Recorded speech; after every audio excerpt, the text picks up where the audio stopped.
नमस्कार, ग्लोबल टेलिभिजनमा स्वागत छ। आज हामी गङ्गालाल अस्पतालमा कोरोनाको नक्कली पीसीआर परीक्षण सम्बन्धी सामग्री लिएर आएका छौँ। सिङ्गो मुलुक कोरोना महामारीका कारण त्रासमा रहेका बेला अस्पतालका ल्याब इन्चार्ज विनोद यादवले वैदेशिक रोजगारीमा जान लागेका युवाको नक्कली रिपोर्ट बनाउन रकम लिएको भिडियो हामीले प्राप्त गरेका छौँ। आज हामी यही विषयमा केन्द्रित रहनेछौँ। सरकारी अस्पतालमा पोजिटिभ पीसीआर रिपोर्टलाई नेगेटिभ बनाउन पाइन्छ भन्ने सुन्दा तपाईलाई अचम्म लाग्न सक्छ। मुटु रोगको उपचार हुने गङ्गालाल अस्पतालको ल्याबमा डबल शुल्क तिर्दा पोजिटिभ रिपोर्टलाई नेगेटिभ निकाल्न सकिन्छ। अरू आउनुहुन्छ होला? कहाँ जानलाई हजुर? दुबई। को फेरि एयरलाइन्स लिउ गरेको छैन? छैन त। कहिले फ्लाइट? अब यो पीसीआर आएपछि अलिकति पैसा नै बुझाउनु गर्ने छ। पैसा अलिकति पुगेको छैन। अनि फेरि के हुन्छ हजुरको? हजुर त्यो टाइम हुन्छ नि त। हजुर 72 घन्टा कि कति? यो पीसीआरको अनि त ए कुरा गर्नु। 1,000 पैसा जान्छ, फेरि टाइम भएन भने त गयो।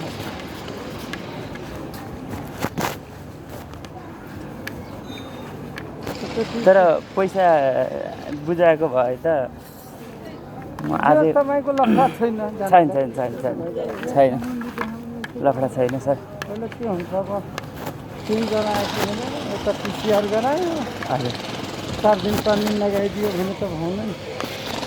ए 3 दिन 4 दिनसम्म 72 घन्टा 72 घन्टा मात्रै होइन? 72 घन्टासम्म गराउनु न फेरि हेरौँ।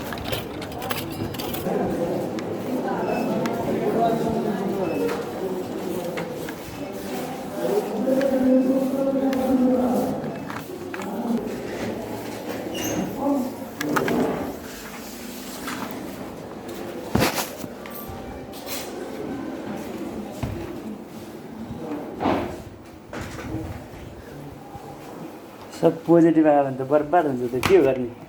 आउने सम्भावना हुन्छ हुँदैन? आउने सम्भावना हुन्छ त। हुन्छ। पोजिटिभ आयो भने अलिक थप्नुपर्छ, नेगेटिभ निकाल्नुमा के गर्नु? कति थप्नुपर्छ? उपाय के?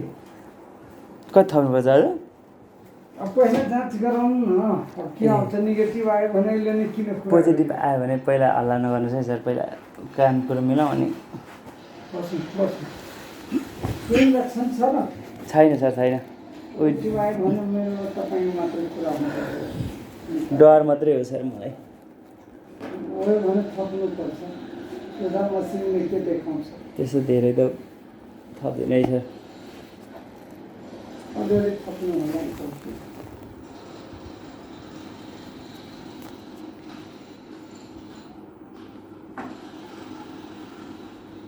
जरा सोरा त केही छैन, खासै छैन सर। 14 दिन अगाडि कहीँ बाहिर जानुभएको थियो? छैन सर।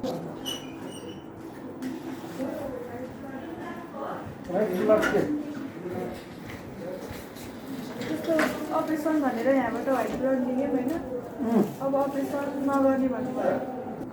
बस्नुहोस्, त्यहीँ बस्नुहोस् है, टाढा नजानुहोस्। फेरि त मेरो नम्बर भयो, अहिले स्याम्पल दिनुहोस्। हजुर तपाईँ जानुहोस्। हजुर आज 4-5 बजे एकचोटि कल गर्नुहोस्। हस् नेगेटिभ आइ सकिहाल्यो। हजुर कदाचित सिटी भ्यालु बढ्यो भने हजुर मिलाउँछु। अलिअलि थप्नुपर्छ। कति थप्नु पर्ला सर? त्यही 2 छ भने 4 गर्नु। यहाँ बाबु यसो गर तिमी।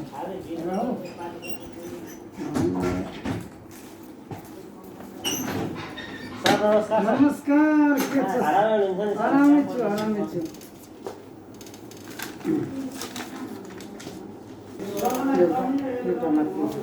ब्लड ब्याङ्कमा लगेर तानिदिने कि यहीँ गरिदिने?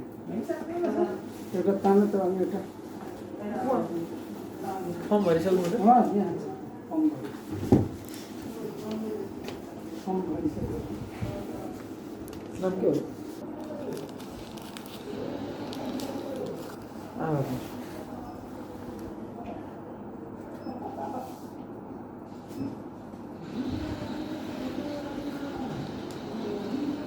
पैसा कसरी नआउँछ रे त्यो त एकछिन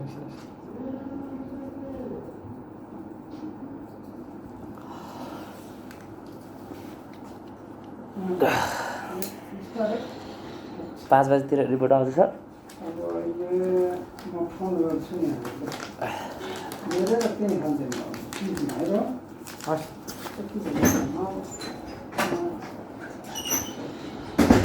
5 बजे आउँछ रिपोर्ट आएपछि पैसा दिँदा मिल्छ। दिनुपर्छ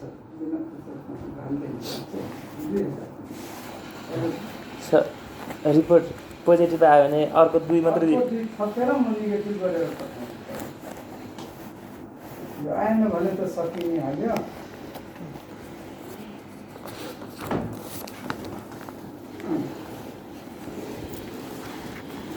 अब के हुन्छ नआउन पनि सक्छ मसिनले अब के गर्छ मलाई थाहा हुँदैन नि त।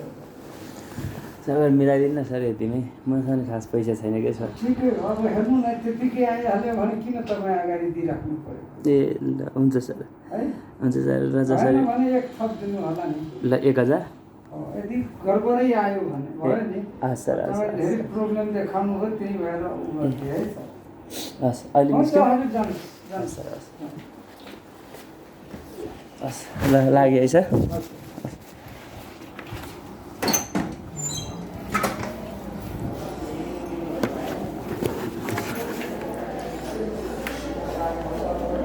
गङ्गालाल अस्पतालका ल्याब इन्चार्ज विनोद यादवले वैदेशिक रोजगारीमा जानेहरूको पोजिटिभ कोरोना रिपोर्टलाई नेगेटिभ बनाउने गरेको तथ्य ग्लोबल टेलिभिजनले आइतबार थाहा पायो। यही विषयमा रिपोर्टिङ गर्न अस्पताल पुग्दा हामीलाई गेटमै रोकियो। दर्शकबिन यति बेला हामी गङ्गालाल अस्पतालको प्राङ्गणमा छौँ। गङ्गालाल अस्पताल नेपालको ठुलो र प्रतिष्ठित मुटुरोगको अस्पताल हो। यो अस्पतालमा यहाँका कर्मचारीहरूले वैदेशिक रोजगारमा जान लागेका व्यक्तिहरूको नक्कली PCR रिपोर्ट निकाल्ने गरेको जानकारी हामीले प्राप्त गरेका छौँ र यसको बारेमा थप जान्नका लागि हामी यहाँ आएका छौँ। मुटुरोगको उपचार हुने नेपालको ठुलो सरकारी अस्पतालका रूपमा परिचित छ शहीद गङ्गालाल राष्ट्रिय हृदय केन्द्र। कोरोनाको दोस्रो लहरको त्रासले जनजीवन नै अस्तव्यस्त भइरहेका बेला यो अस्पतालका कर्मचारीले भने यसैलाई कमाउने माध्यम बनाइरहेका छन्। अस्पतालमा कोरोना परीक्षणको रिपोर्ट नेगेटिभ निकाल्न यसरी बार्गेनिङ चल्ने गरेको छ। सर मिलाइदिनु न सर यतिमै मसँग खास पैसा छैन के सर। ठिकै हो अब हेर्नु न त्यतिकै आइहाल्यो भने किन तपाईँ अगाडि दिइराख्नु पर्यो। ए ल हुन्छ सर है हुन्छ सर र जसरी भने एक थप दिनु होला नि। ल 1000 यी हुन् अस्पतालका ल्याब इन्चार्ज विनोद यादव। उनी अस्पतालभित्रै नक्कली PCR रिपोर्ट बनाउने काममा संलग्न छन्। यादवले विदेश जाने व्यक्तिहरूको कोरोना रिपोर्ट पोजिटिभ देखिए नेगेटिभ बनाउने गरेको खुलेको छ। रिपोर्ट आएपछि पैसा दिँदा मिल्छ। दिनुपर्छ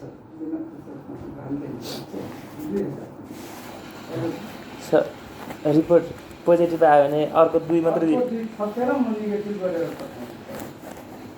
यस विषयमा ग्लोबल टेलिभिजनमा प्रोमो प्रसारण भएसँगै सोमबार हामीले ल्याब इन्चार्ज यादवसँग सम्पर्क गर्न खोज्यौं, तर उनले फोन सम्पर्क नै नहुने बनाए। यसबारे विस्तृत बुझ्न ग्लोबल टेलिभिजन कर्मी गङ्गालाल अस्पताल पुग्यौं, तर गेटमै हामीमाथि यस्तो व्यवहार गरियो।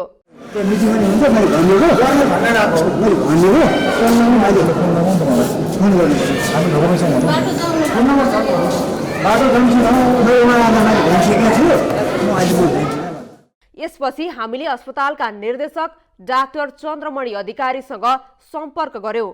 उनको प्रतिक्रिया यस्तो थियो।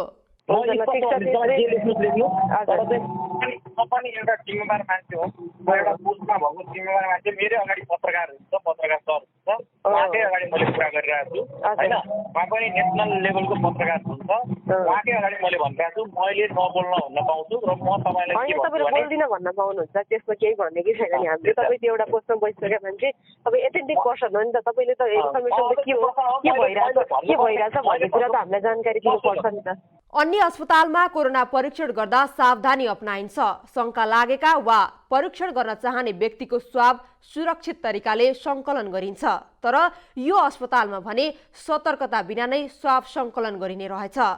रिपोर्ट पनि पैसाको आधारमा निकाल्ने गरिएको रहेछ। गङ्गालालको यस्तो दृश्यले नेपालका सरकारी अस्पतालले दिने स्वास्थ्य सेवा कस्तो होला भन्ने सहजै अनुमान गर्न सकिन्छ। नेपालमा पीसीआर रिपोर्ट नेगेटिभ लिएर आएका व्यक्तिहरू विदेश पुगेर परीक्षण गराउँदा पोजिटिभ नतिजा आउँछ। रोजगारीमा गएका नेपाली त्यहाँको विमानस्थलमै रोकिन्छन्, जसका कारण अन्तर्राष्ट्रिय स्तरमा नेपालले बदनामी कमाइरहेको छ। कोरोना नियन्त्रण र रोकथामका लागि लगाएको लामो लकडाउन र निषेधाज्ञापछि गत असोज 5 गते अन्तर्राष्ट्रिय उडान खुल्यो। यससँगै त्रिभुवन अन्तर्राष्ट्रिय विमानस्थलले वैदेशिक रोजगारीमा जाने यात्रुका लागि अनिवार्य पीसीआर नेगेटिभ रिपोर्ट देखाउनु पर्ने प्रावधान लागू गर्यो।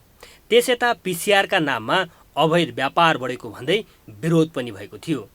नेपालमा नेगेटिभ आएको रिपोर्ट बोकेर जापान, दुबई गएका कामदारको कोरोना परीक्षण गर्दा त्यहाँ पोजिटिभ देखिएको थियो। यससँगै दुवै देशले नेपाललाई चेतावनी दिएका थिए। गत असोजमा नेपाल एयरलाइन्सको जहाज चढेर गएका 6 जनामा कोरोना पोजिटिभ देखिएपछि हङकङले 2 साताका लागि नेपालबाट उडान नै बन्द गरेको थियो।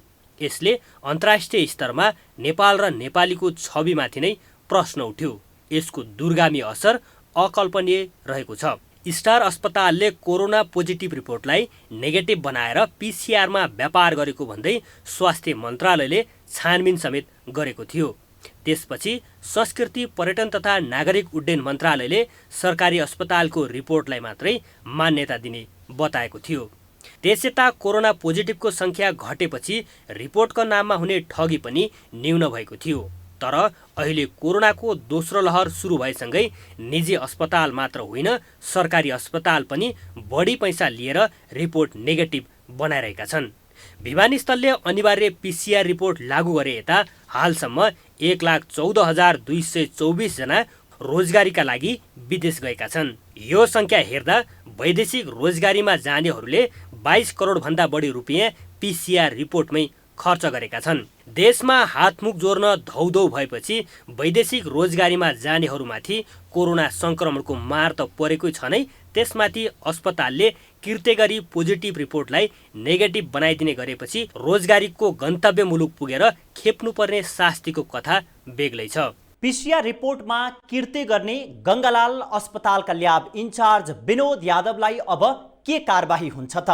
चिकित्सकीय लापरवाहीको कानुनी पाटोमा विद्यावारिधि गरेका डाक्टर रमेश पराजुलीसँग गरिएको यो कुराकानी।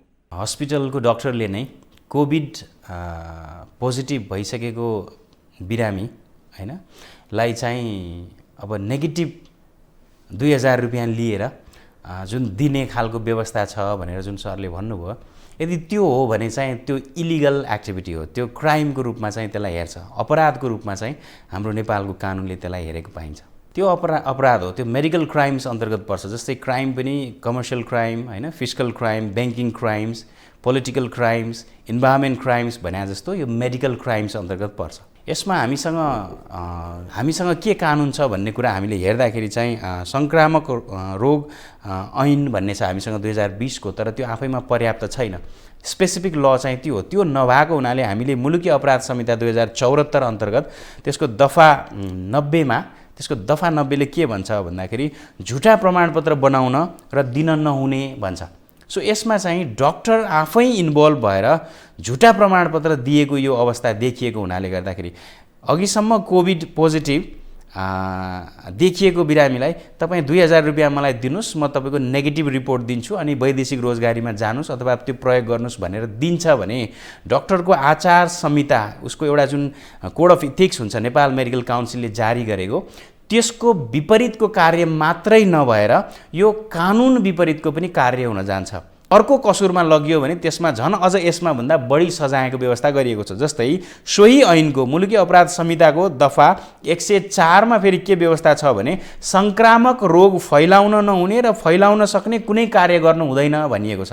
गलत कोभिड रिपोर्ट दिँदाखेरि चाहिँ त्यसले फैलाउँछ सोसाइटीमा इपिडेमिक कोभिडको भने अब त्यसलाई अनुसन्धान र अभियोजन पक्षले पुष्टि गर्न सक्यो भने त्यसमा अभियोग 10 वर्षसम्मको कैद र 1 लाख रुपियाँसम्म जरिवानामा पनि जान सक्ने यो केसको सम्भावना चाहिँ छ। अब हाम्रो कानुनले के भन्छ भन्दाखेरि मुलुकी अपराध संहिता 2074 को दफा 90 ले प्रष्टसँग के भनेको छ भन्दाखेरि कसैले झुटो प्रमाणपत्र बनाएर दिन नहुने भन्छ हैन। त्यो झुटो प्रमाणपत्र बनाएर दिने जुन कार्य छ कोभिड पोजिटिभ भइरहेको बिरामीलाई जानी जानी कोभिड नेगेटिभ आयो तपाईको भनेर जुन झुटा प्रमाणपत्र दिइन्छ त्यसमा 2 वर्षसम्म कैद र 20,000 रुपियाँसम्म जरिवाना हुन सक्ने व्यवस्था हाम्रो कानुनले गरेको छ। अख्तियार दुरुपयोग अनुसन्धान आयोगले सरकारी कर्मचारीले यसरी घुस रिश्वत मागेर हैन अनुचित कार्य गरेर चाहिँ यसरी चाहिँ गलत रिपोर्टहरू दिएको पुष्टि भएको खण्डमा हैन उसले चाहिँ त्यो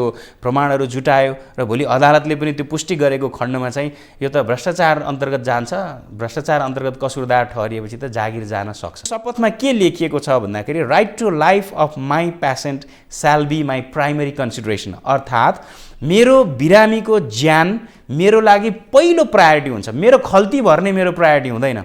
जनचासोका यी र यस्ता विषयमा खबरदारी गरिरहनेछौँ। ग्लोबल टेलिभिजन हेर्दै गर्नुहोला। नमस्ते।